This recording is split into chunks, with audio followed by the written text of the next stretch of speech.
बिपिएफआ मोनजिसे बियाबाव contest खालामदोंमोन मोनजिसेनि मादाव बिपिएफआ मोनजि देरहानायनि लामायाव दङ আৰু এই ভোটখিনি কাটিব বিপিএফৰ যাৰ কাৰণে তাত ইউপিপিএল বিজয়ৰ সম্ভাৱনা আছে মানে बिपिएफआ मोनजिसे बियाबाव कन्टेस्ट खालामदोंमोन मोनजिसेनि मादाव बिपिएफआ मोनजि देरहानायनि लामायाव दङ मोनजि बियाबाव बिथांमोना देरहानायनि लामायाव दङ बिजेपिआ मोनब्रै बियाबाव कन्टेस्ट खालामदोंमोन मोननैयाव देरहानायनि आसा दङ इउपिपिएलआ मोनजिबायावबो कन्टेस्ट खालामदोंमोन नाथाय इउपिपिएलआ मोनसे देरहानायनि मिजिं दङ बिदिनो आइएनसि एबा कंग्रेसनि थाखाय बड'लेण्डआव जायगा गैया जों बेखौ नुनो मोनदों बबेखानि खुनुरुखुमै मोनसे देरहानायनिबो आसा दङ नाथाय इंखंनि जेनाखि रिपर्टिं बे रिपर्ट मथे दा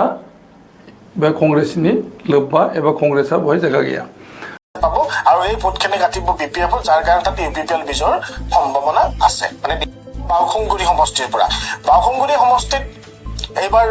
বঙাইগাঁৱৰ পৰা নিয়ে হাগ্ৰামা মহিলাৰে ৰাহুল নামৰ এগৰাকী ব্যক্তিক তাত প্ৰাৰ্থিত্ব প্ৰদান কৰিছে যাৰ কাৰণে তাত থকা বড়ো সম্প্ৰদায়ৰ লোকসকল বিশেষভাৱে অসন্তুষ্ট হৈ পৰিছে আৰু যিটো বড়ো জাতীয়তাবাদৰ কথা কোৱা হয় আৰু বড়ো জাতীয়তাবাদৰ পৃষ্ঠপোষক হৈছে বিপিএফ দল সেই বিপিএফ দলে যেতিয়া বাহিৰৰ পৰা বঙাইগাঁৱৰ পৰা এগৰাকী ব্যক্তিয়ে তাৰ ওপৰত নিৰ্বাচন খেলাইছে সেইটো মানি ল'ব পৰা নাই মাত্ৰ নিৰ্বাচনৰ ৩-৪ মাহ পূৰ্বে তেওঁ তাত যিটো হৈছে 6 শিডুল এৰিয়া তাত ট্ৰান্সফাৰ কৰিছে আৰু তাৰ পৰা নিৰ্বাচন খেলিছে সেইবাবে এগৰাকী নেদুলীয়া প্ৰাৰ্থী প্ৰতিদ্বন্দ্বিতা কৰিছে পৃথ্বীৰাজ নাৰায়ণ দেৱমেশ বুলি বাউখুংগুৰি সমষ্টিত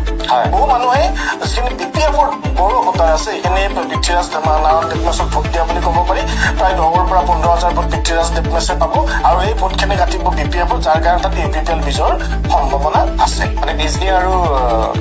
বাউখুংগুৰি দুয়োটাতে ইউপিপিএল বিজয়ৰ হোৱাৰ সম্ভাৱনা যেটো বড়োলেণ্ডৰ আগৰ যদি 15টা সিটৰ কথা কয় তাত এইবাৰ ইউপিপিএল দল হিচাপে আমি যিখিনি কাম কৰিছো আগৰ নিৰ্বাচনবোৰত যিখিনি আমাৰ চ্যালেঞ্জ আছিলে বা আগৰ নিৰ্বাচনত যিখিনি বিভিন্ন প্ৰত্যাহ্বানৰ সন্মুখীন হৈছিল এই নিৰ্বাচনত তেনেকা কোনো প্ৰত্যাহ্বানৰ সন্মুখীন আমি হোৱা নাই আৰু ইউপিপিএল দলে অকলে আমি কন্টেষ্ট কৰিছো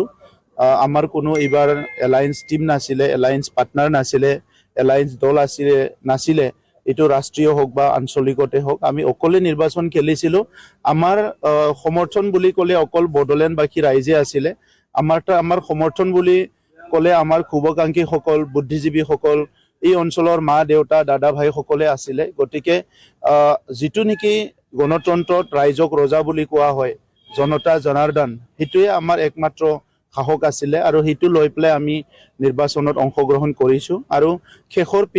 নিৰ্বাচনৰ শেষৰ পিছত কোনো ক'ব নোৱাৰে ভোটদান হৈ গ'ল আজি ইভিএম মেচিনত কাৰ কিমান ভোট দিছে দিয়া নাই কিন্তু পৰিৱেশটো চালে আমি